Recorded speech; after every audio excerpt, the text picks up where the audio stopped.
Saturn is the key in so many ways to what is happening with all its moons. Just a reminder, Saturn may appear to be what it is in the holographic world, but actually, again, it's an information field. It is a consciousness. Everything is aware. Everything has a consciousness. So these planets and suns, they have consciousness. They have awareness. They are entities in their own right. And interestingly, this is an accepted ancient symbol of the sun. And people think, understandably, that it's a symbol of the sun that we know today. But is that symbol more likely to be the sun we know today or the sun we once knew? Saturn. Saturn is the key to understanding so much. It was known as the old sun. It is known in occult as the old sun, the dark sun, and the dark lord, the Lord of the Rings. And the massive penny dropped for me. Whoa, the kaleidoscope moved when I started to realize that at least so many, if not all, the ancient sun gods were not gods of the sun we know today, but of the Saturn sun that was focused on before, because it was in a different position. Saturn has long been symbolized as an eye. There's the eye in Freemasonry. There's the eye of Sauron in the Lord of the Rings, the reptilian eye, the symbol of the negative force. And what happened in the massive and brilliant work of David Talbot in the Saturn myth is that at some point there was an enormous ejection of debris in an explosion out of Saturn. And it formed like a luminous crescent because it reflected light at certain points of the day. And this, as the Earth moved on its axis, when viewed from the Earth, this appeared to move around Saturn. And at different points, there were different symbolism for different points. But this was the one that really was the focus of Saturn symbolism, because this was when that luminous crescent was at its most luminous during the day. And so you find this symbol over and over in the ancient world. And this is a common recurring theme of Saturn. And this, the crescent symbolically, and the disk of the Saturn sun, the dwarf star. And so from this came the horned god and the horned goddess. There is Madonna in her Super Bowl performance at halftime, which was so Saturn in its symbolism, it was laughable, including the fiery eye. And in the movie version of The Lord of the Rings, you had the crescent holding the eye of Sauron. In Arabia, or you look at that of the symbol of Islam, the star, the sun, and the crescent. And the Arabian god Sin was symbolized as a crescent. Here you go. And I would suggest, from David Talbot's point of view, and I think he's right, that this represents the crescent of Saturn. This is the guy who started a satanic Saturn organization or secret society out of Germany called the Brotherhood of Saturn. And there's that symbol of the sun, look, with a dot. That's Saturn, not the sun that we have today, and the horned god. Molech, who is symbolized at Bohemian Grove as the owl, is also symbolized as the bull, and there's the horns with Saturn in the middle. And so you have the bull gods of Mesopotamia. And the winged goddesses in that state, this was often symbolized as the goddess with her holding the god, her arms around the god, or her wings around the god. And there is another version of that with the god Saturn and the crescent. And there it is on the Great Seal of the United States, exactly the same symbolism. There it is in the Air Force Special Operations Command. There it is in the symbol of the House of Windsor. There it is in the United Nations, with the target on the world, very appropriately.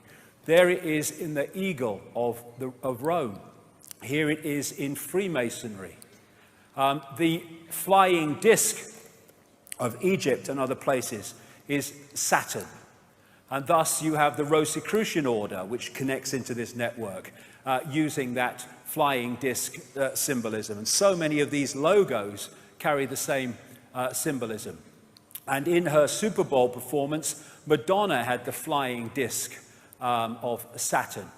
This is another ancient Saturn symbol because at some points, apparently it seemed to give off 4 very distinct lights, which became known as the 4 corners or the 4 rivers or the 4 ways.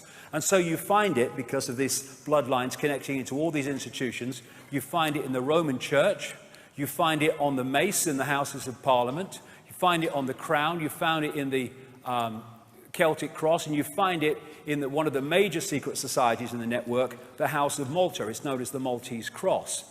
It was also symbolized, this Saturn symbol and crescent, as the flying god in his flying boat. This is Horus in his heavenly boat.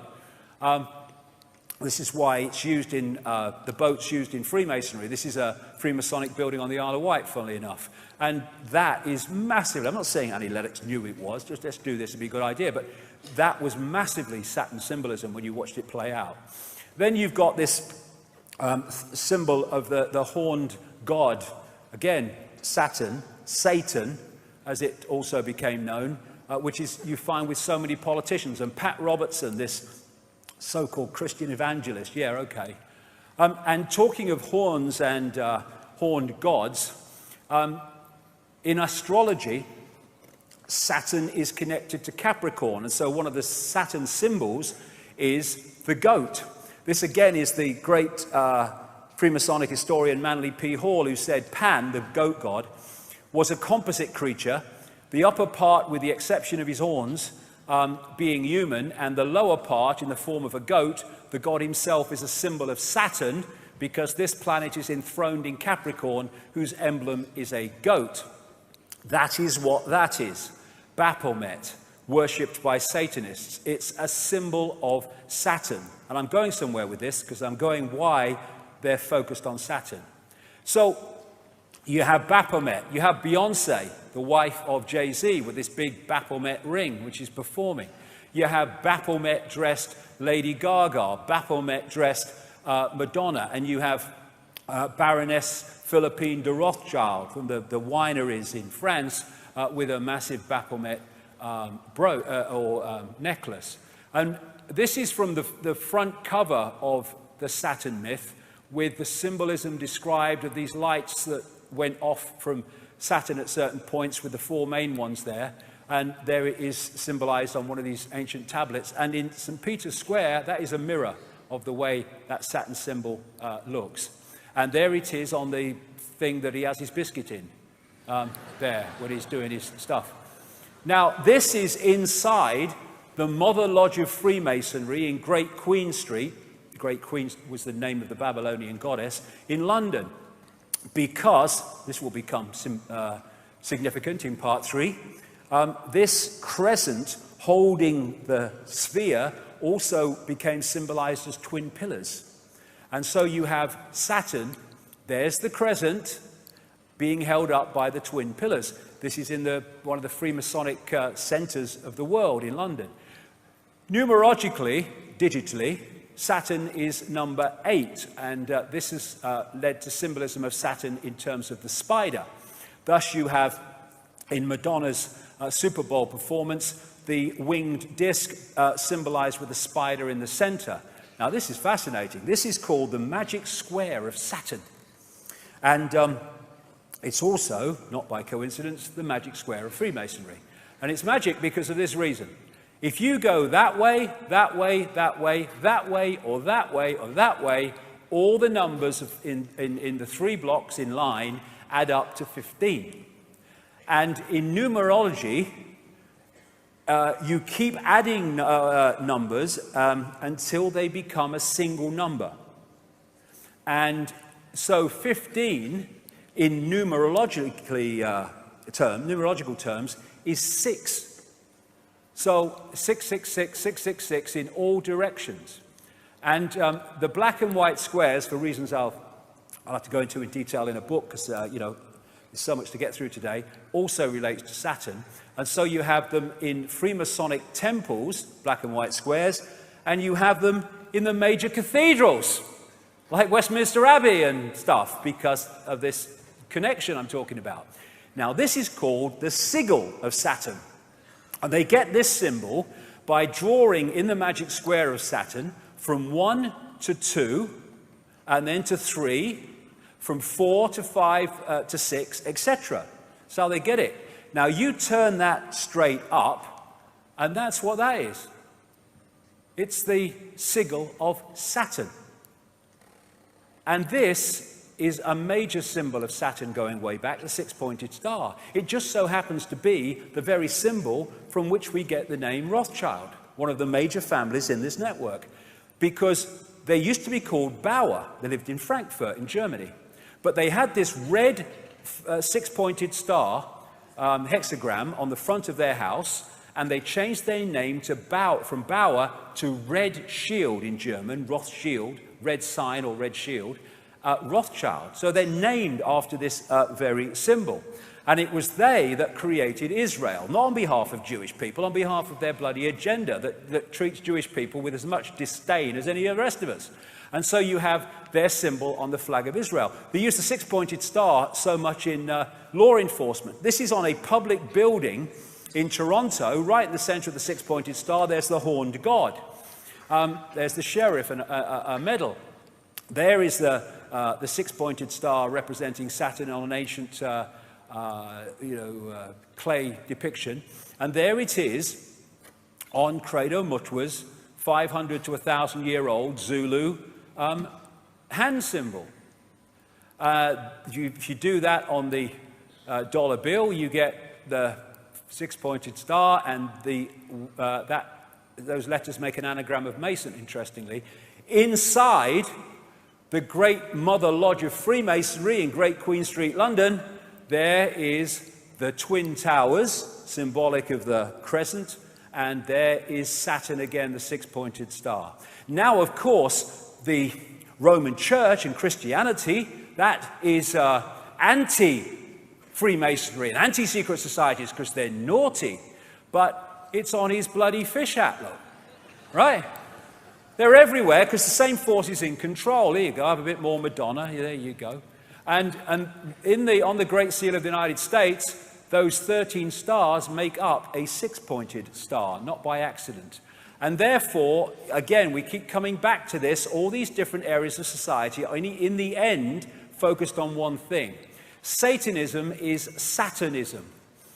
This is Fritz Springmeier, a long-time researcher into this and symbolism, etc., and Satanism. Saturn is an important key to understanding the long heritage this conspiracy has back to antiquity. The city of Rome was originally known as the Saturnia, or City of Saturn. The Roman Catholic Church retains much of Saturn worship in its ritual. Saturn also relates to Lucifer. In various occult dictionaries, Saturn is associated with evil. And this is the remains of the Temple of Saturn in Rome.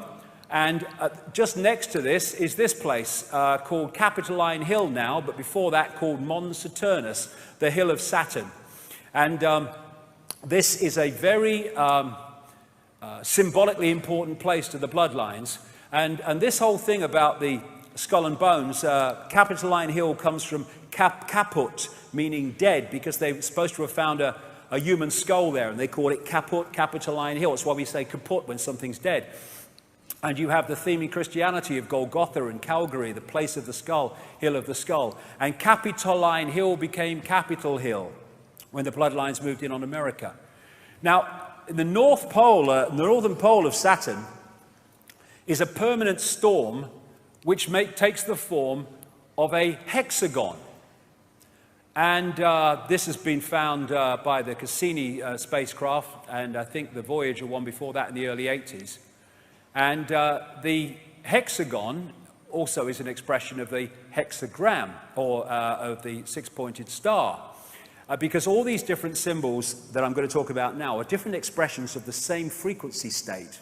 So you look at this crop circle from England this year, and it is a hexagon. But a hexagon is a flattened out cube. So when you look at it from another angle, it's a cube. Well, it just so happens that an ancient symbol of Saturn is the cube, especially the black cube. And I would suggest that's what they are. The Kaaba, the focus of worship in Islam, Kaaba means cube. The tefillin, the cube on the head in Judaism. And when people go to worship around the Kaaba, they're told to pray in concentric circles. Remind you of anything? And they're told to walk around it, and their energy can be trawled. And if you focus on something that represents Saturn, Saturn is where the energy goes. In Judaism, they have Solomon's temple. Every syllable of Solomon means the sun. And the Holy of Holies in the so-called Solomon's temple was supposed to be a cube. They talk in Revelation about the New Jerusalem in cube terms. There's these massive cubes that they use. This is outside the one of the banks near Wall Street, near where the protests are. And you see these black cubes and cubes like used by Apple and stuff. Saturn symbolism. In Doctor Who, they had this recent one where the Earth was invaded by black cubes.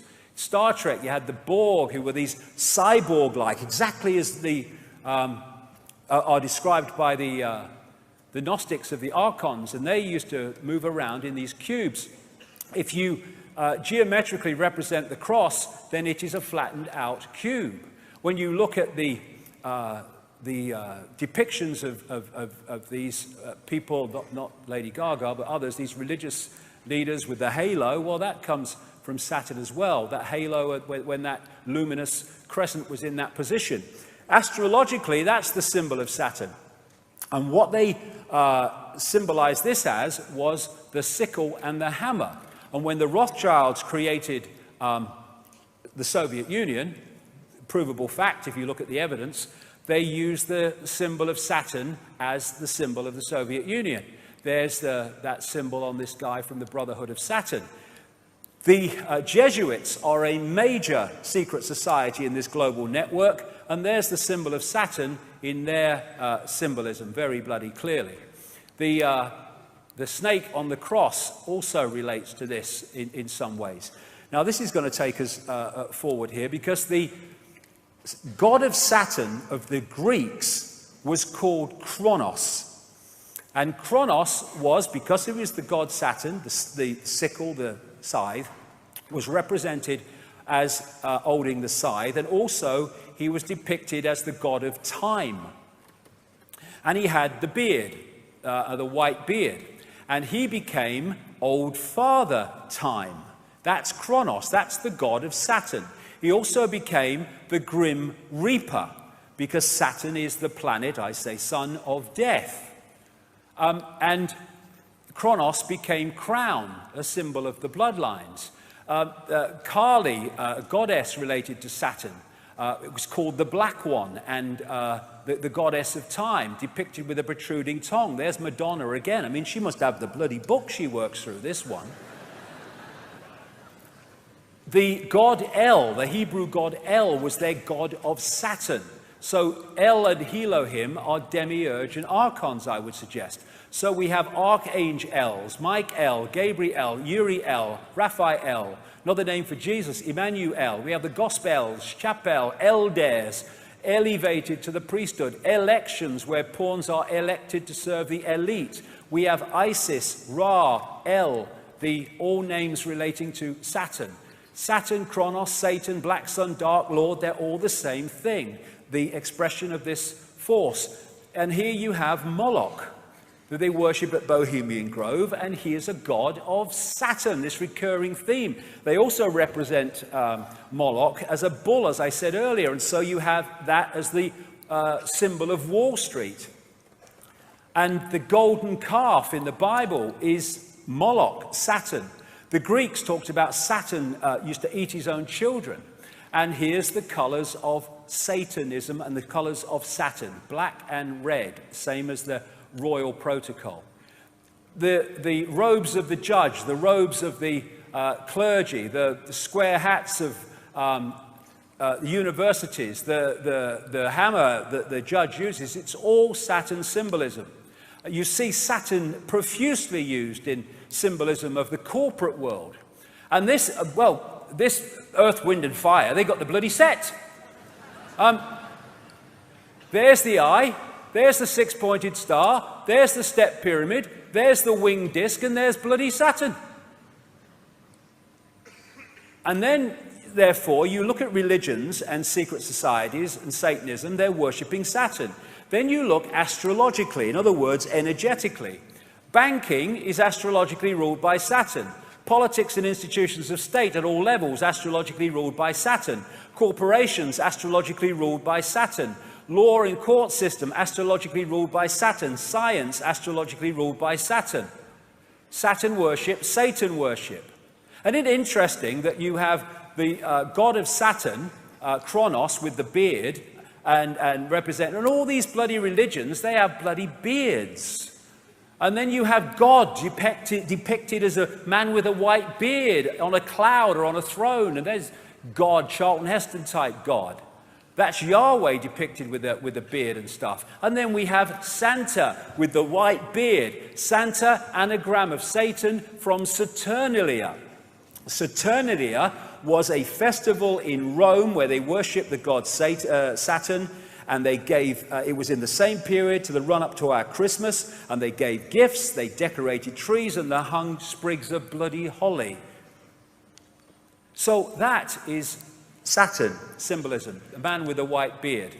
This is Ancient of Days, a painting by William Blake from, I think, 1794 or something like that. Ancient of Days is an old name for God. And he's depicting God. He was a very deep esoteric thinker and great knowledge, William Blake. And he's depicting God with the white beard. That's Saturn, Kronos. On the GE building in the Rockefeller Center in New York, there's Kronos again. Now, the Freemasons, they call their God the great architect of the universe. The demiurge was known by the Gnostics as the great architect of the universe. Which brings us to the white-bearded architect of The Matrix, in the Matrix movie series. So where is this leading us?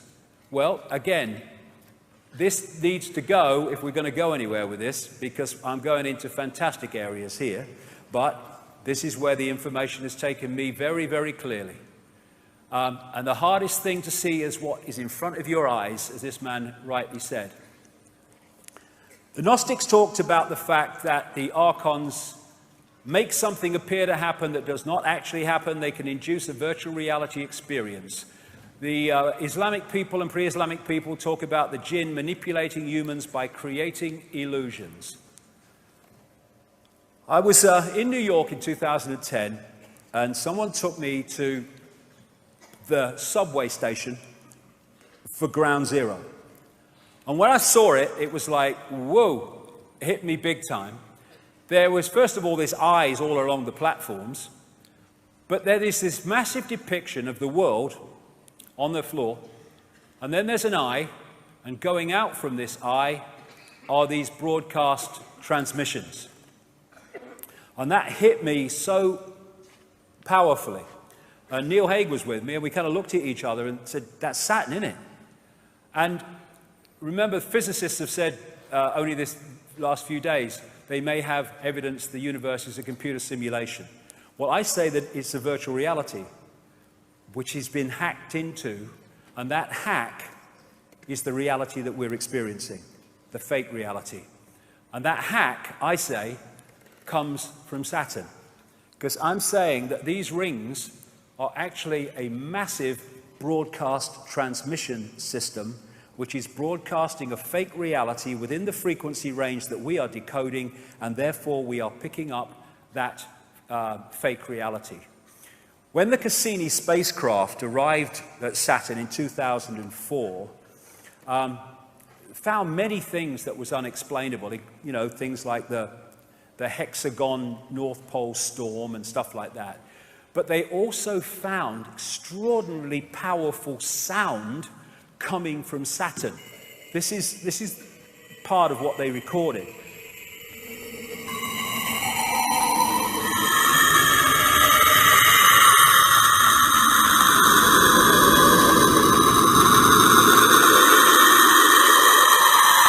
Nice, man. And I got sent this by a sound engineer, works in sound engineering for a living, and it's one of the rings of Saturn, and he said, I see that every day. That's bloody sound. They're sound waves. And this is in cymatics, this is a six-pointed star. And of course we have the hexagon going round and round and round at Saturn's north pole. This is a standing wave created by sound, rings. This is at the south pole of Saturn, and it's a permanent ice storm. This is a standing wave created by sound. And these are symbols created by sound, like cymatics. And a certain frequency created this perfect six-pointed star with the hexagon in the middle and the hexagon there.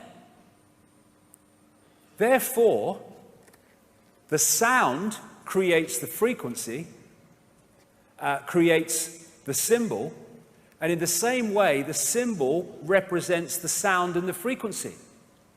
The symbols are just holographic representations of vibrational waveform states.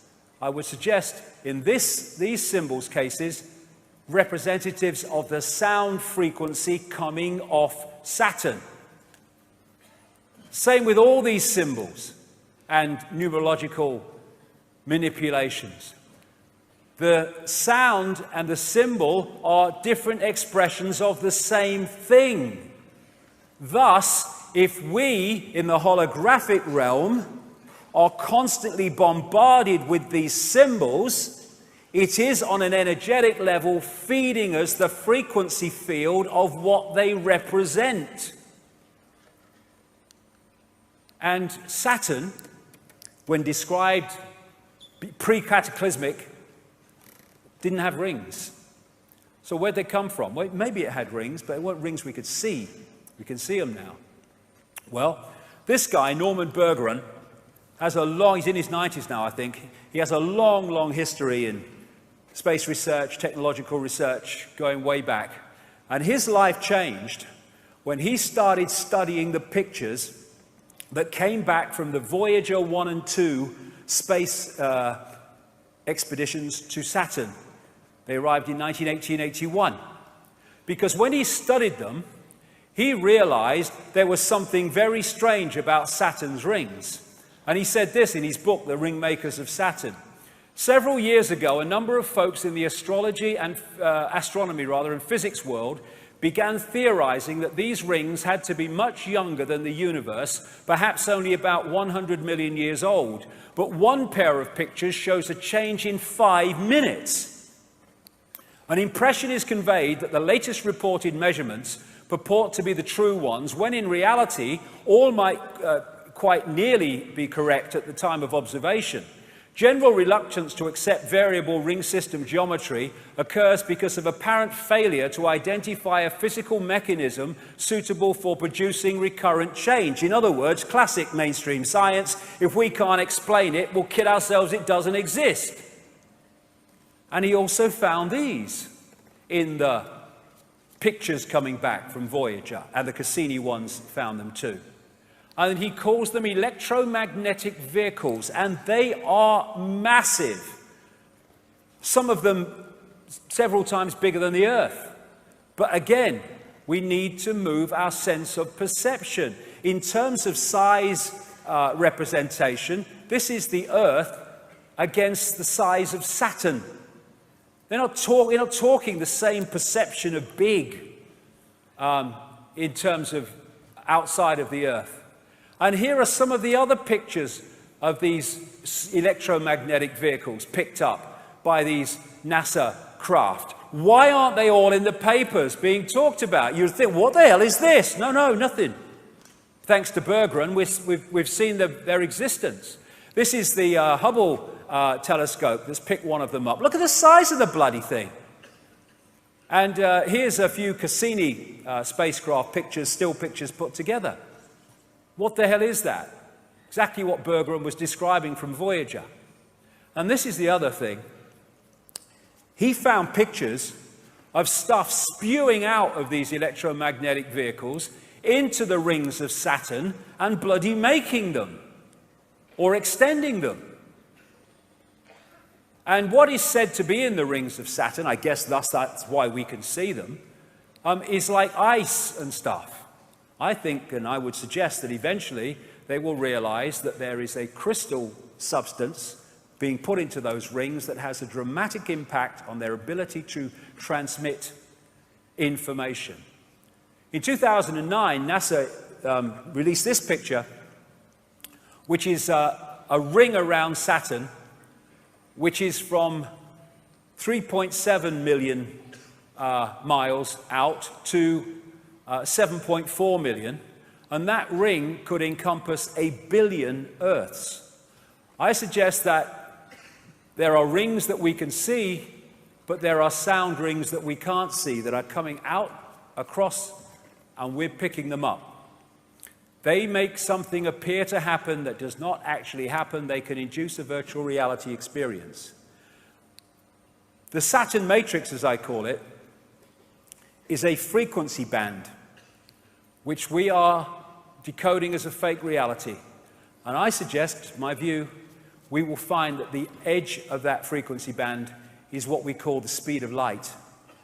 And beyond it, you go out of the matrix. And when all the genetic tinkering that the ancients talked about went on, the human form was being manipulated to be tuned in to receive and transmit within the frequency band of this Saturn broadcast, and pulling people from a heart state beyond the matrix into an emotional point of interaction massively in the matrix was a major way of tuning us into this fake reality. We talk about people who don't think for themselves as being in the box. Maybe we ought to say that they're in the cube. And they want to shut the heart down, and they have to so many people, because it takes us beyond the bounds of time and space, beyond the matrix, because I suggest that what we call time as we decode it is in this matrix transmission. I'll whip through this quickly because I've talked about this in my books at great length, and I've talked about this at Under London Talks. But I say the moon is a construct or a part construct.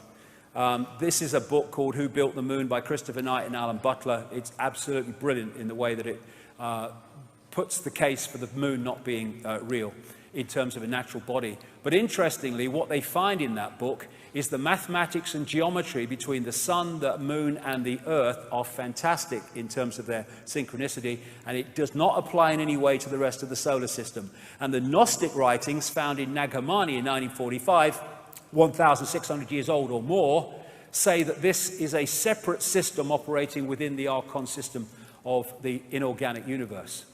They say in the book, the authors, the maths involved in the Earth, Moon, Sun system is nothing less than staggering, and that the moon has been put there with the accuracy of the proverbial Swiss watchmaker.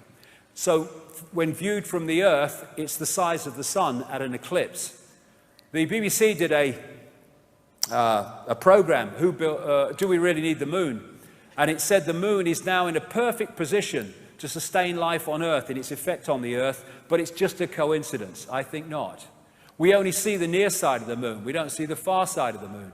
And the authors say in that book, the moon is bigger than it should be, apparently older than it should be, much lighter in mass than it should be. It occupies an unlikely orbit, and is so extraordinary that all existing explanations for its presence are fraught with difficulties, and none of them could be considered remotely watertight. The mainstream theory is that the Earth was hit by a Mars-type planet when it was forming, and a chunk came off and became the moon, called the whack theory. That didn't pan out, so they came up with a double whack theory, where it was hit by the planet, it went away and gave it another smack, and then it became the moon. Now, of course, it doesn't pan out because it's nonsense. They don't know. Why don't they just say it's not a bad thing we don't know? There's lots of things we don't know. The best explanation for the moon is observational error. The moon doesn't exist, said this scientist at the Smithsonian Center for Astrophysics. It's easier to explain the non-existence of the moon than its existence, blah, blah, blah. It goes on. And you know, I'll go through this because I don't want to run over too much time. I'll just mention a few things about the moon. These two scientists from the Soviet Academy of Sciences wrote a detailed article in 1970 headed, "Is the Moon the Creation of an Alien Intelligence?" And they explained in scientific terms why the moon cannot be a natural body, and in doing so explained all the anomalies that, if it is a natural body, cannot be explained. This guy, Sergeant Wolf, talked at the National Press Club a few years ago and told of his experiences on the inside at NASA, where he saw things like alien bases on the moon and stuff like that. And there's all these towers and strange phenomenon, like this blue light called blue gem or blue dome that they can't explain on the moon. And these artifacts on the moon that clearly are not natural. Look at that one. What the bloody hell is that? They can't explain them, they don't talk about them. These are pictures of what are claimed to be statues on the moon. There's so much we don't know. In symbolic terms, maybe in a bit more than that, the moon is a bit like the Death Star of this big-time insider, George Lucas, in the sense that it's actually some kind of technological construct. And it's my view, as I've said before in previous books, that what the moon is doing, in its present use anyway, is taking this Saturn broadcast and acting as an amplifier to fire it at the Earth, so we get it in massively increased power and therefore effect. It's acting a bit like a dish transmitting information which we're picking up and decoding into a fake reality. Now, 9 months after I'd written that in a book called The Human Race Get Off Your Knees, someone sent me an email from Brazil, I think it was, a lady, and said, "Have you read this book, Earth, by Barbara Marciniak? Because I've just read your book and I think you'd find it interesting." And she sent me some page numbers. Barbara Marciniak is what they call a channel. And lots of channels are not channels. They just think they are. But, you know, if you get a genuine one, then you can get out there and bring information out from other dimensions into this one. You can get some profound information that way. And she's done a lot of great stuff, Barbara Marciniak. I've met her a few times. Anyway, I hadn't read Earth. I'd read the first book that she wrote, but not Earth. Anyway, I sent for it. I went through the page numbers, and I'm like, whoa, this is 9 months after I've said this stuff in Human Race Get Off Your Knees. And this was a channeled book, and this is what was in the book. 1996, I think this came out. The moon is a very powerful electromagnetic computer. The energy from the moon has been beaming electromagnetic frequencies onto the Earth for eons now to maintain the two-stranded DNA. The moon is a satellite that was constructed. It was anchored outside Earth's atmosphere as a mediating and monitoring device, a supercomputer or eye in the sky. Earth must be owned by those who dwell there. However, it is not. You have outside gods, creator energies, who prevent you as a species from having free reign with your kundalini. That's the energy of awakening, in effect. The influence of the moon as a main satellite computer affects all of the Earth. The moon's programs have for eons been of great limitation towards human beings. There are repetitive cycles that the moon creates to which you respond. The tales about the full moon and insanity, madness and heightened bleeding are all quite true. You know that television influences you a great deal. The moon is the same way. And astrologically, just as a very quick aside, when that great rearrangement happened, of course, astrologically, everything changed as well in terms of the influence of the astrological energies upon the human perception, because suddenly all these bodies are in different positions to where they were before. So the Saturn-Moon matrix, as I call it, I say anyway, is generating a frequency band, a fake reality, which we are decoding to be what seems to be a real reality, and the genetic manipulation has tuned us into it and created this cycle of round and round the garden. It's coming, it's coming, it's coming, as the guy said in the video. And Neil Haig has this concept of moonopoly, or Saturn moonopoly. And it goes like this. You get up in the morning and you have your breakfast and then you go to work. And then you have your lunch, sandwich normally, and then I go to work and then I go home and then I have my tea and then I watch a bit of telly and then I go to bed. Then I get up and I go to work, and then I have my lunch, sandwich and all. And I mean, look at us. We are infinite consciousness, infinite awareness. All there is, has been, and ever can be.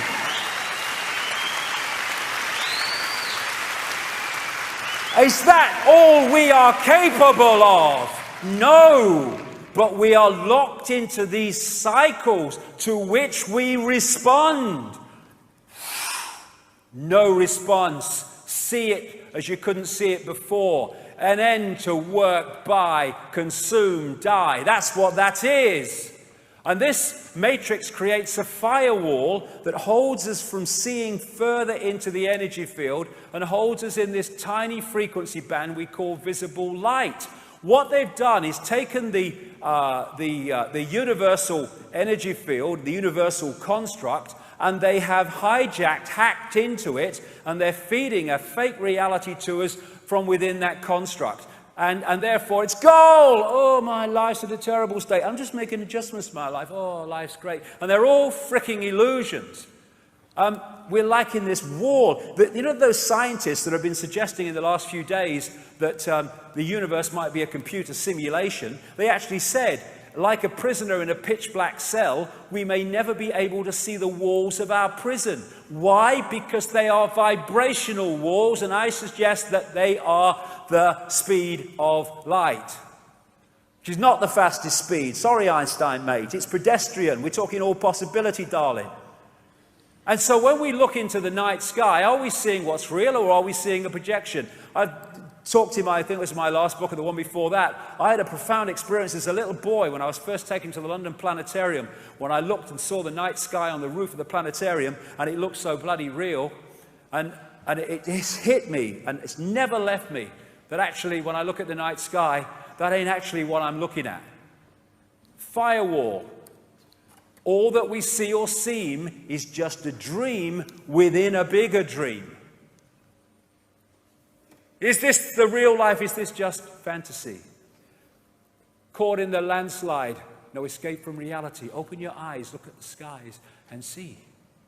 Is it a sky? Or is it a projection? And so, when we come to the matrix, and this scene in the matrix, I call it the Saturn moon matrix, maybe connected to other things we don't know yet. This is so real, and so the world we live in. If you add two words, the Saturn moon matrix is everywhere. It is all around us, even now in this very room. You can see it when you look out your window or you turn on your television. You can feel it when you go to work, when you go to church, when you pay your taxes. It is the world that has been pulled over your eyes to blind you from the truth. What truth? That you are a slave, Neil. Like everyone else, you were born into bondage, born into a prison that you cannot smell or taste or touch, a prison for your mind. Archon world. We live in Archon world. I'm going to bring this down now before we have a break. I'll bring this down into the world that we live in now. This guy, a great cosmologist who knew far more than he was saying or was allowed to say, Carl Sagan, he wrote a book, The Dragons of Eden, in which he talked about the fundamental importance of understanding the reptilian impact of reptilian genetics on human behavior. Because the reptilian brain fundamentally affects human behavior. And I suggest that before the genetic tinkering, either that wasn't there or was nothing like as powerful as it is now. And I came across these books after I was a long way down the line. I came across these books by Carlos Castaneda, in which he was quoting a Central American shaman called Don Juan Matos. And when I read some of the stuff in these books that this shaman had said, it was like, whoa, we talk about confirmation. He talks about the archons and the jinn in exactly the same terms, but he calls them the flyers. But they're the same entities. And this is what he said about them in the books. We have a predator that came from the depths of the cosmos and took over the rule of our lives. Human beings are its prisoners. The predator is our Lord and Master. It has rendered us docile, helpless. If we want to protest, it suppresses our protest. If we want to act independently, it demands we don't do so. Indeed, we are held prisoner. They took over us because we are food to them, energy.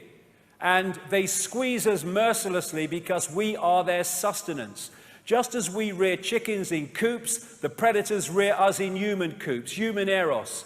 Therefore, their food is always available to them. The Matrix is a computer-generated dream world built to keep us under control in order to change a human being into this.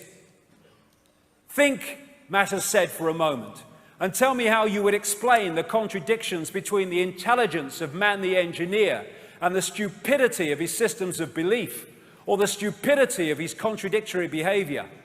Sorcerers believe that the predators have given us our systems of beliefs, yes, our ideas of good and evil, our social mores. They are the ones who have set up our dreams of success or failure. They have given us covetousness, greed, and cowardice. It is the predator who makes us complacent, routinary, and egomaniacal, feeding the wolf. In order to keep us obedient and meek and weak, the predators have engaged themselves in a stupendous maneuver. Stupendous, of course, from the point of view of a fighting strategist, a horrendous maneuver from the point of those who suffer it. They gave us their mind. The predator's mind is baroque, contradictory, morose, filled with the fear of being discovered any minute now. They gave us their mind, and that, I suggest, is how they've done it. And they also, more than gave us our mind, they gave us their frequency via junk or non-coding DNA. We are at last, hallelujah, brother and sister, having mainstream scientists seeing the blatant, beyond belief, obvious that 98% of DNA, which they have called junk because they didn't know what it did and said it had no function, actually does, stands back in amazement, have a function. And in that 98% of DNA, non-coding DNA, are programs, behavior programs, perception programs, emotional programs that if we are not beyond mind-body conscious, we lock into and they become us. People in that state, I suggest, it is very possible, and I say highly likely, they can go through an entire human lifetime and not have an original thought or emotional response that isn't coming from the program. This is Boston University and Harvard Medical School research. They examined 37 DNA sequences containing at least 50,000 base pairs and one with 2.2 million base pairs. Lead researcher Eugene Stanley. Non-coding DNA sequences do contain a structured language fundamentally unlike the coding in genes. We therefore need to consider the possibility that the junk DNA may carry some kind of message. Yes, it does, many. And one of them is the human control system when we're pulled into body-mind. Russian DNA research. It appears that the languages we were looking for are in fact hidden in the 98% junk DNA contained in our own genetic apparatus. The basic principle of these languages is similar to the language of holographic images based on the principles of laser radiations of the genetic structures which operate together as a quasi-intelligent system. And this recent announcement by this institute at the Harvard Medical School, all data that humanity creates in a year can be stored on 4 grams of DNA. That's how much information we have in the human structure. And therefore, if you can put emotional programs, emotional response programs into the genetic structure, and then created a society designed to constantly trigger those programs, then you can have a massive, constantly recurring tidal wave of low vibrational emotional energy. And when you, to feed off, and when you go beyond the body, like with Jill Bolte Taylor earlier, or these near-death experiences, what is the common theme when they go beyond the body? I felt calm, at peace, I just was. There was no thought pattern and no human emotion. Because so much of it is coming from the body. It's a program. And when you go into the heart and you go beyond time and space, you stop reacting in the sense of the program, and you stop delivering the food, the sustenance of that which is behind it. I did not judge and did not feel I was judged. I loved being in that painless state of existence. And if you want to feed off human energy, low vibrational, if you've got these programs within the human genetic structure generating that energy, well, you're home and bloody dry. This is the mind that we've been connected to. Why do rules have power over our minds? It's all about rules, because it's all about control. And this part of the brain, the reptilian brain, where we get cold-blooded behavior, territoriality, desire to control, right is might, and all that stuff, might is right, that is massively part of the reaction system, because the reptilian brain is about survival. It's about constantly scanning the environment for threats to survival, not just physical survival, but survival financially, survival of the job, survival of the relationship. Be afraid, be very afraid, because the big bad monster's coming as soon as we've invented him. This is why we're constantly given reasons to be frightened, because that locks us into the reptilian brain and therefore into this collective mind. And Don Juan Matter said, I know that even now, though you never have suffered hunger, you have food anxiety, which is none other than the anxiety of the predator who fears that at any moment now its maneuver is going to be uncovered and food is going to be denied. Through the mind, which after all is their mind, the predators inject into the lives of human beings whatever is convenient for them. And they ensure in this manner a degree of security to act as a buffer against their fear. Sorcerers of ancient Mexico reasoned that man must have been a complete being at one point, with stupendous insights, feats of awareness that are mythological legends nowadays. Absolutely. And then everything seems to disappear, and we have now a sedated man. What I'm saying is that what we have against us is not a simple predator. It is very smart and organized. It follows a methodical system to render us useless. Man, the magical being that he is destined to be, yes, and she, is no longer magical. He's an average piece of meat. There are no more dreams for man than the dreams of an animal who is being raised to be a piece of meat, trite, conventional, imbecilic. Control of perception.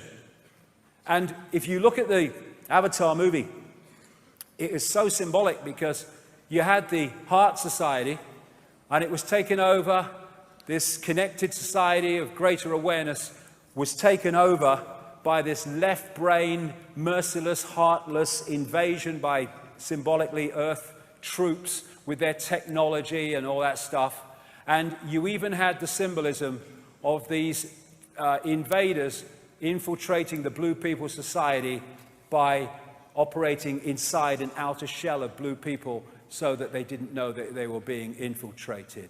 Now, are we as a human race, there are 7 billion of us now and more, the number of people in full knowledge who are behind this are tiny, tiny.